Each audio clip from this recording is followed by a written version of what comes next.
So here I'm just making sure that, so I don't know if you guys are that familiar with regular expressions, but I included a pretty cool website. I want to show how you can learn about those.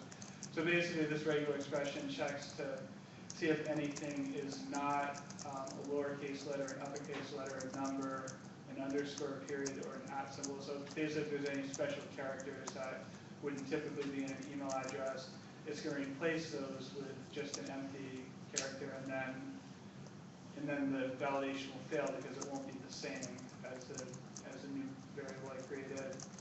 So I'll just show you how that works here. So basically, I've got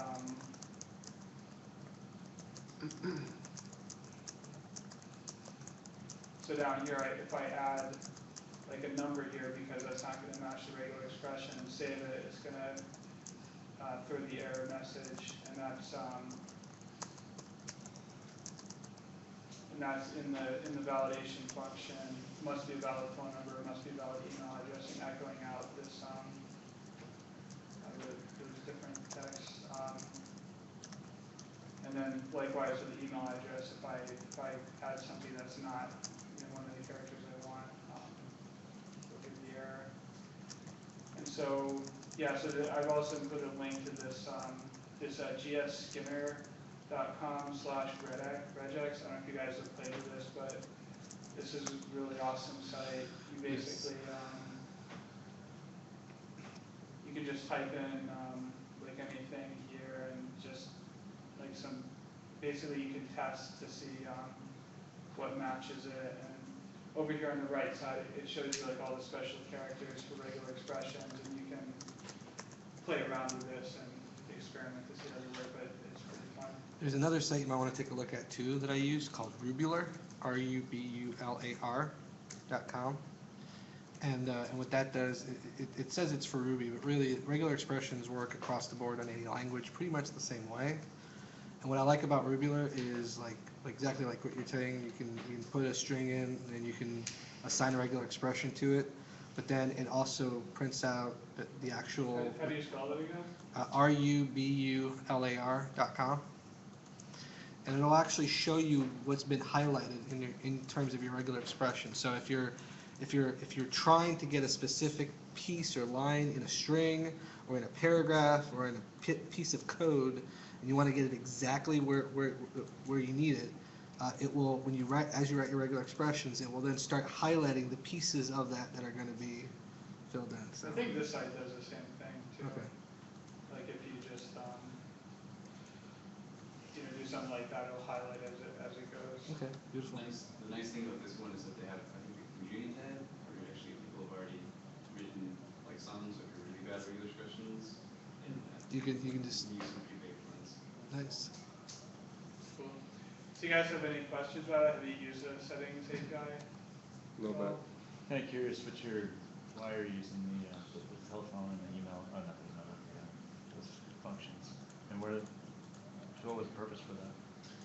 For adding them to a site? Yeah. And this is just kind of for a demo. I had one user that just wanted to, if you have a website where they have the phone number at the top, it's kind of a nice thing to add. So if they change the phone number, they can just change it. And, it's super simple and easy to add. But yeah, the email address obviously would be part of like the user profile anyways, but I just did that as a demonstration. So I could, something I could use a regular expression to build there. For the validation part of it, obviously you could say, at the top, the error message, you could say, the phone number field needs to be an actual phone number, whatever, to guide them to there. Yeah. But can you highlight and maybe turn that field red? Yeah, that was working for me before, but like I need to figure out that. I'll update this. But yeah, I'm pretty sure you can. I'm actually like I'm going to try to expand this image I made that is like the color coded guide. I know with the ad settings error, there's other. I'm not exactly sure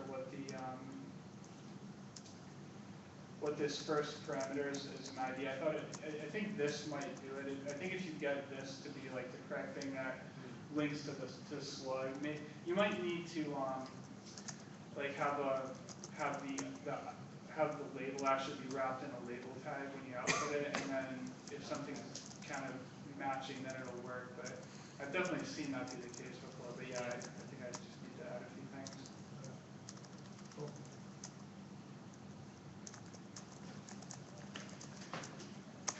So next. Yeah.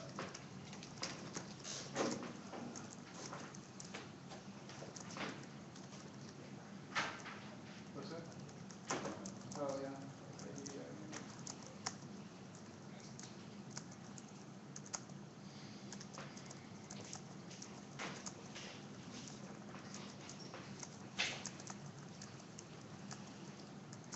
Genesis Thursday.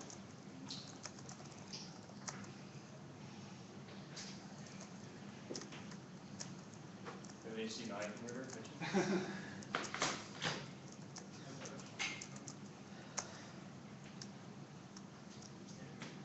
Darn, I forgot that.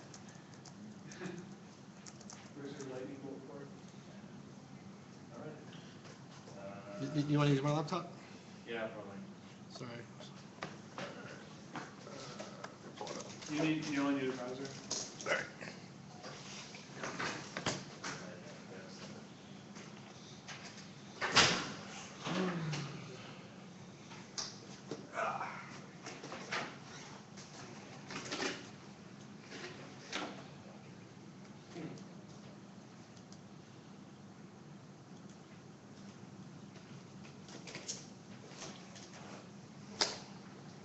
Go ahead, brother. Cool.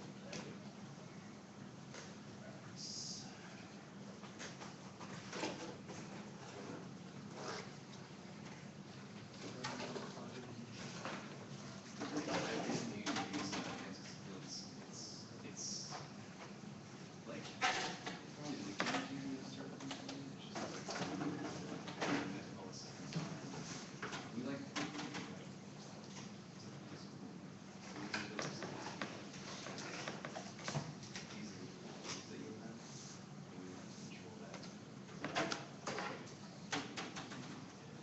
All right, so I'm a big fan of selling digital files online. Sell fonts into various other sites. And I like to make money instead of doing like automatically instead of doing client work whenever possible. So my thing is trying to find niche little markets where you can like upload stuff and then just sell it. You know, see a little PayPal thing in your phone, like, oh, free money, like just cash in. I love that stuff. So one of the challenges, though, is when you create your own content, it can be kind of challenging to put as much content on there. It's like you have to constantly build it and you just keep it fresh and all that stuff. So my thing was, what if we were to have somebody else provide the content? So sites like Creative Market, ThemeForest, Code Canyon, Etsy, they all have user-generated content or properties or whatever. So I was like, okay, well, maybe I should try and do something like that too. So my girlfriend's like an architect, interior designer. She does a lot of stuff in AutoCAD, and she has like tons of files, these detailed little things that she's created for buildings and interior design and stuff like that. So we thought, what if we were to take some of those images, not images, those files, the detail files, it's kind of like these code, all this code we're talking about, but in AutoCAD files, and actually turn around and sell them. And doing that individually, it sucks because it takes forever to build all that stuff. But if you can actually do this marketplace thing, then it works really well. So it's still in works. This is only a couple weeks old. It's not officially launched until it was live. You can see it. So architect design details. I found a cool plugin. There's actually two out there. One of them is by WTMU Dev, which I'm not really a fan of. Might go back on that one. That's all right. So they do have one there, and then there's another one by WooCommerce. Actually, it works with WooCommerce, and that is the vendor plugin. So WooCommerce has in their extensions, they have one that's $79, and it gives you a bunch of options, and then the developer himself is actually doing something on his own. So that one is, I think you can just Google vendor, product vendor WooCommerce. It'll show show up. This is shop.mgates.me.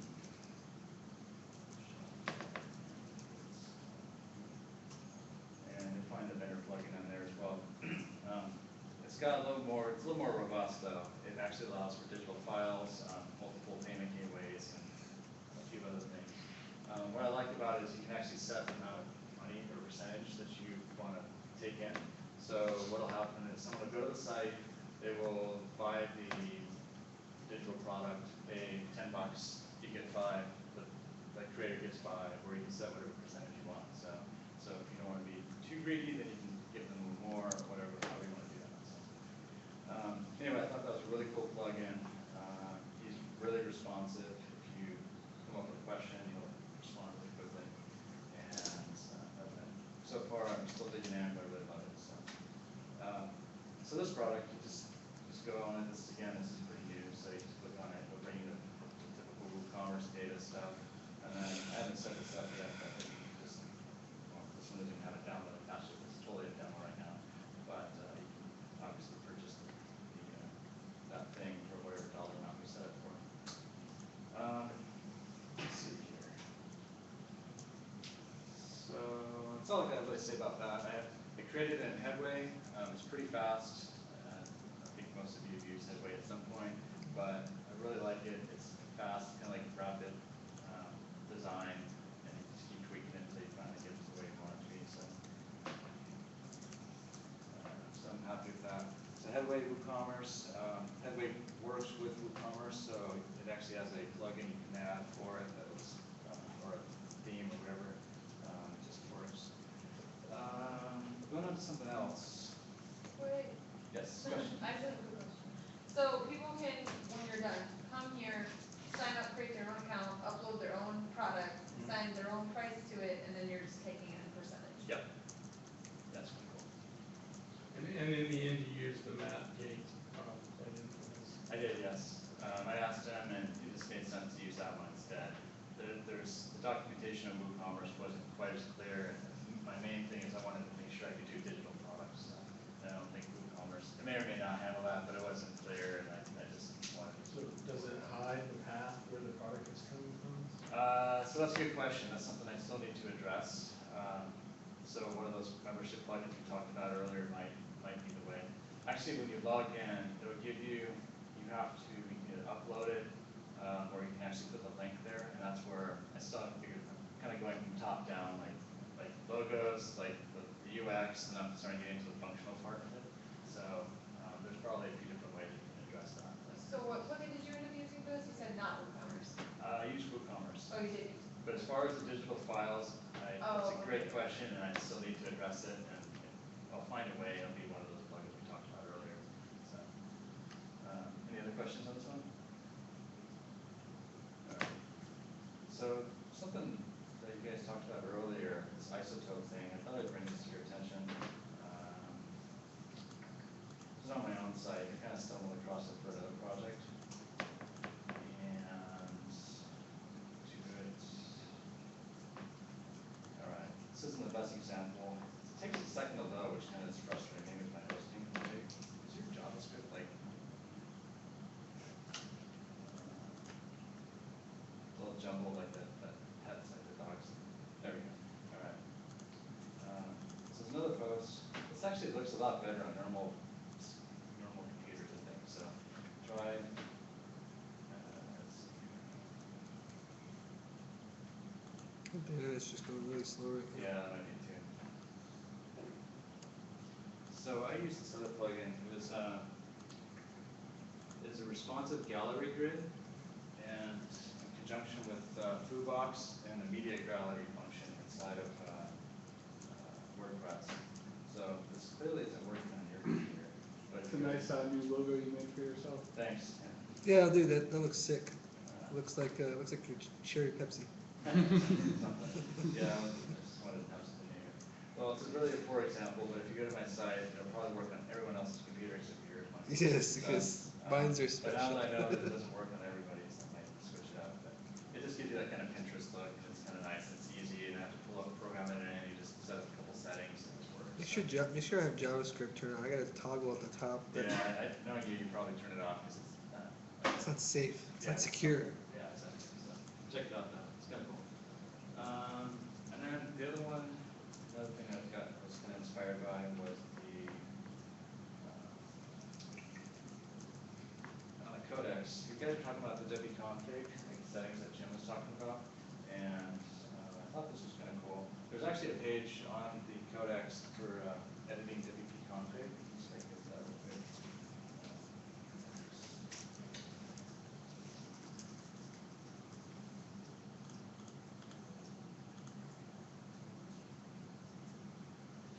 Do you have an EM in the course?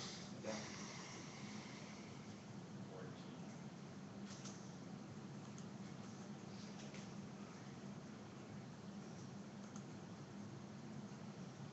I've only dug into it a little bit, including like that file that you guys mentioned earlier. But down below, this has like tons of stuff you can put into WP config file if you want to start manipulating it, and including those like local hosts, like what some of these hosting companies use and stuff like that to connect. Just check it out on your own, but there's a couple that are just kind of like interesting, like, oh, I didn't know I could do that. So, security keys, that's all kind of normal stuff to get. One of my first WordCamp talks was on WP constants. Yeah. And a lot of that stuff is exactly what the codex talks about. It may, a lot of the stuff may have been added, but I'll give you guys the link to the actual talk. I sort of go over all of this stuff in terms of, because most of the stuff is just defined constants that you're adding to Yeah, WordPress. so, moving your WP content folder around, plugin folders, whatever, so, thought that was kind of neat, so check it out. That's it. Awesome, thank you, brother. Okay. All right, we've been going on for 2.5 hours now, so I'm gonna go quick. Batteries may have some better. Okay, can I finish this before my battery runs out? Yeah, 7 minutes. So it says. Alright. So, real quick, I'm just gonna kind of talk about 2 things, and then I'll be done. First thing is wpideas.org. I've spoken with a couple of people here that are interested in helping me out with this. The server, I haven't, both Manage WP and .org and Torque want me to do a write-up on this, but I don't want to do a write-up on it until I actually clean up some of the code and make the server a little bit more stable. Right now, like I said, I shouldn't even put beta, it's literally alpha.